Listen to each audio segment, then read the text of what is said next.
Hi everyone, Jeri Bellini here. Welcome to the tiny house. Today's sound is rain on the sunroof, and also there's squirrels running back and forth up there. So you're probably going to hear them as well. And it's always something, and I love it. All right, so for today, we're going to need, I'll tell you about the supplies first. For the pouch we're going to make, we're going to need some cotton cloth, and you can use, if you have eco-printed cloth, that's amazing.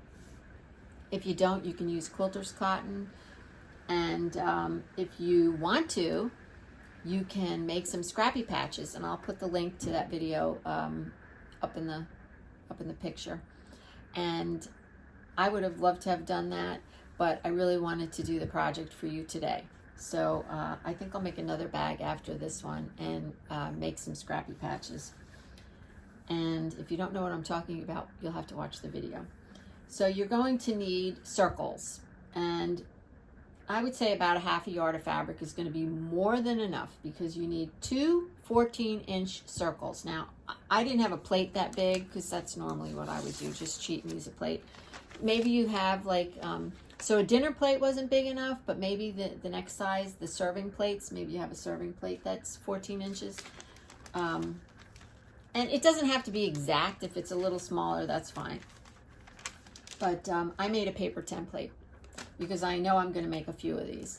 So I thought, well, I'll just make that paper template. And it just took me a few minutes to do it. You're also going to need two pieces. So you need two pieces of the round cloth, whatever you decide. And I found this cloth in the closet, and I thought, oh, it's really pretty. It's kind of like a batik, but it's not actually batik fabric. So it's going to be perfect. Meaning I can stitch through it, because I want to do some slow stitching on there as well.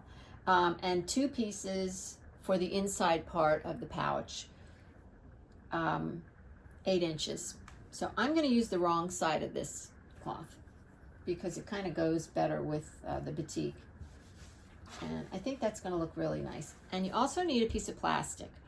Now, I recycled this. You can use an old plastic placemat, or what I used is one of these containers that you get from the takeout place.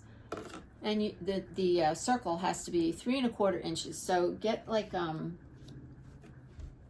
utility knife and just kind of cut out the bottom. And then once you cut the bottom out, then you can measure your plastic and just cut around with a scissor. It was really easy, but it's nice. It's a nice piece of plastic. Now this is going to go in the bottom of the pouch, so it's going to give it a little substance down there.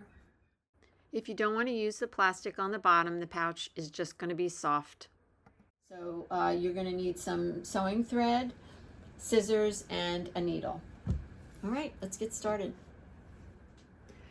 All right, so I'm stitching around the outside edge, but before I did, you could either do a little basting around there to hold the two layers together, right sides together, or you can put a few pins in. I just put a few pins in here and there, and I did allow for a 1/2 inch seam allowance, which is a lot more than I usually use, but the reason that I did that is when I cut out the circles, they were just a little wonky, and so I wanted to make sure I had enough of a seam allowance as I went around. So when I say a little bit wonky, you can see like this sticks out a little further than that. So just so that I didn't have a problem, with not enough seam allowance, I just gave myself a 1/2 inch. I'll probably trim that back after I'm finished stitching around the outside edge. Now you can use your sewing machine if you like, or you can do it by hand. I'm going to do this by hand. And so as I'm stitching it, I do like two stitches forward, and then I do a back stitch. And I'm using double thread. And it can't hurt to put a little wax on your thread. That was a tip from one of my subscribers. So a little wax helps you be knot free. So I'm just going to go all the way around and leave yourself a little bit of an opening, because we're going to be turning this inside out. I'll come back as soon as that's done. I hand stitched all the way around like I said I was going to, and then I put little clips about 1 inch apart. I did trim it a little bit to make it even, and then put the little clips. I did leave about a 2-inch opening. So now I'm going, and I did leave my needle there. I don't know if that's going to be a mistake or not, because you have to finish closing up after you turn it. So now I'm going to turn this right side out.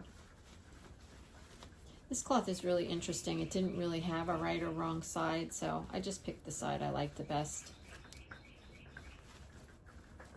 And once I get it, you know, turned, I'm going to take it to the iron. You can do that or not.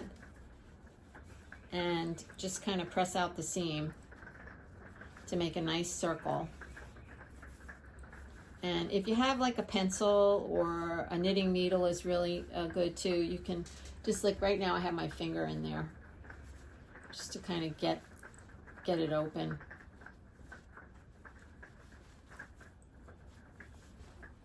So just take a minute and do that.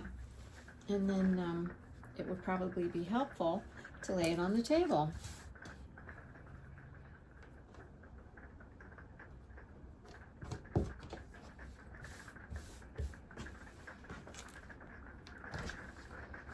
And once you get it, you know, nice, close it up. So having the needle and thread still attached was not a problem. So now I'm just going to put the seam allowances together. Just try to keep your circle in a circle and not have that flattened out on you. And just fuss with it for a minute and then stitch it closed. And I'll be back. So I didn't press it, but I am going to, I think, because I think it'll be easier to hold in my hand and stitch now.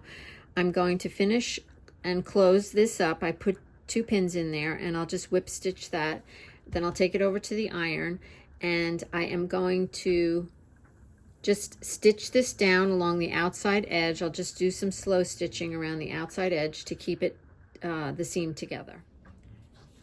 Okay, came back to show you the stitching. So I went around the outside edge with a slow stitch, and then I went in about 1 inch off that edge and did another round of slow stitch. I did mark it with a pencil so that I would stay somewhat straight. It's a little wobbly. And then I went in about 1/2 inch and did. Feel free to make the channel a little bit wider if you're going to use cloth twine. That takes up a little more room. And did another circle. So you can see that. And these 2 circles where I made it 1/2 inch apart is where the string is going to go through. So depending on what kind of string you're going to use, I'm going to make some cloth twine. And I do have a video for that if you want to make cloth twine. If you don't want to and you want to use ribbon or something else, that's fine. Just make sure that your stitching is far enough apart that it's going to fit whatever it is you're going to put in there. And then you can stop here. Now the next thing, after you do your stitching and you're happy with that, you're going to work on this circle. And this is the inside circle, goes in here. I gave you a 1/2 inch seam allowance with this too. This is the 8-inch circle. So there's a 1/2 inch seam allowance here. So you can do your stitching with your regular sewing thread and then trim it and put little clips in it so that when you turn it, it makes a nice smooth round edge. Now I am not going to be using the right side of this cloth. I'm going to be using this side. So when I sew mine together, I'm going to put the wrong sides together so that when I turn it around, I'll be looking at this, if that makes sense. I didn't want this to confuse you, you know, by seeing this. So I'm going to stitch around the edge, turn it, and close it up just like I did this one. And then I'll be back. I'm just going to take a minute and tell you what we're going to be doing in the next few steps because it'll make so much more sense to you. This is finished. I did stitch around the outside edge of it, and then I laid it down on the pouch. I centered it. You can eyeball it, you can measure it, whatever you want to do. I just eyeballed it. And then the next thing I did was I took a ruler and a marking pencil and I found the center of this. I did fold it in half to find the center, and then I drew a line with the marking pencil down the middle. Then I drew 2 more lines, one to get 6 triangles on the pocket section. Okay. Now, once that's finished, slip your piece of plastic underneath, move it around until you feel like it's in the center. And once you feel like it's in the center, take your marking pencil again and draw on the very outside edge. So right along the groove, so like stitch in the ditch, right along the ditch of the outside of the piece of plastic, so you know where it is. Now, the next thing you want to do is take a few pins and pin it kind of close to that circle so that it doesn't move when you pick it up.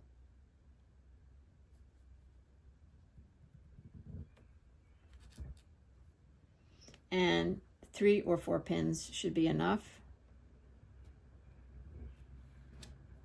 I'm going to put 4.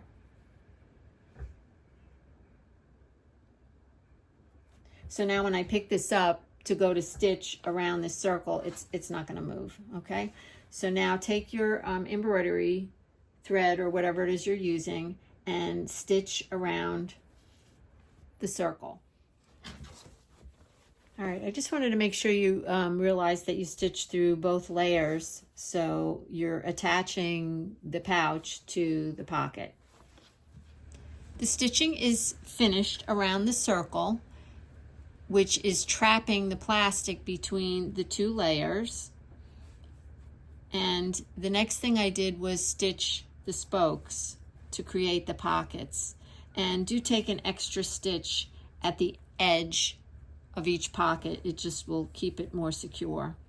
Now that you've done that, you can see where your area is if you want to do some more slow stitching around here. You can also flip it over and see the area much clearer now that everything is stitched. So if you want to add slow stitching to that, go ahead, and if not, then the next step is to put the string or cord or whatever you decided to use in this channel, and we'll do that in a minute.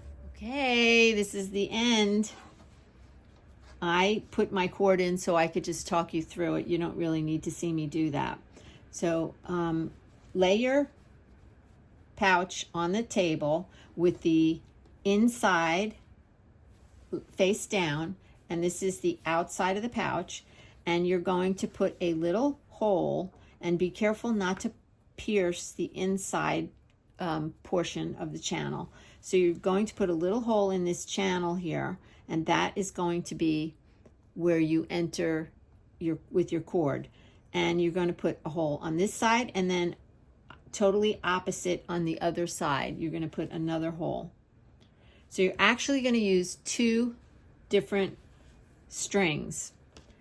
And let's talk about if you're going to make twisted cord. You're going to need 4 pieces of 50-inch long, 3/4 inch wide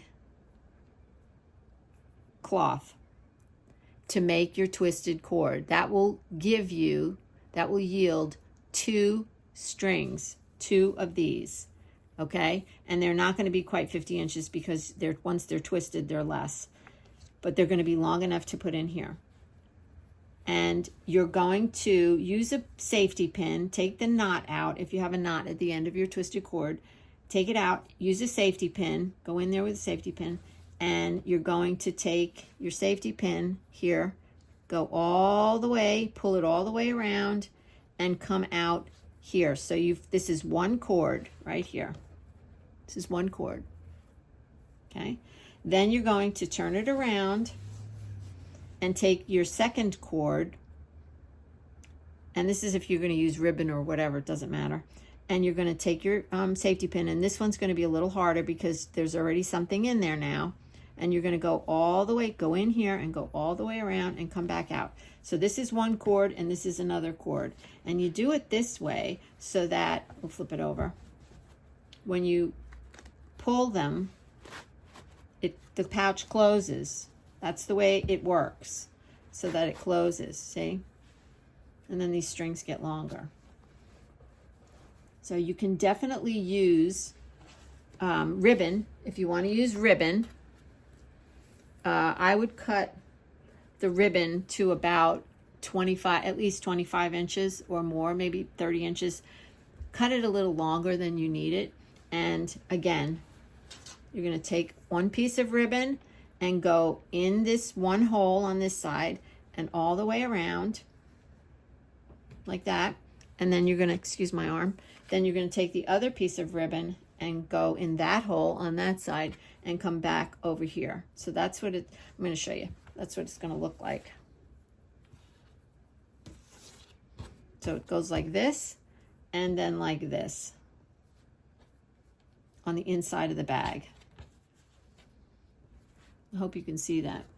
So that when you pull, it gathers all this. And then you're left with the strings there. I think it was super good fun, and you can use this pouch for all kinds of things. I'm going to put an empty wooden spool in here with some little bits of cloth, a needle, and some thread, and maybe a little pair of nippers. It's plenty big enough for that. Now I'm going to take a picture of this. I'll take some pictures so you can see it better, because it is very cloudy again today, and you probably can't see this correctly. But this bag doesn't take very long to make. It's very easy, do it yourself, and I like that the bottom is firm. So like that, see what happens when you do that. And I love it. So it will stand up too, if you want it to, because the bottom is firm. It's got a little flat bottom, so it will stand up. So I hope you enjoyed this, and I enjoyed creating this for you. And don't forget, keep moving, just play, no rules, and find something to be grateful for today. And I am always grateful for you, and I am also grateful that this bag came out so cute. So you guys have a great weekend, and I will see you again next Friday. Bye for now.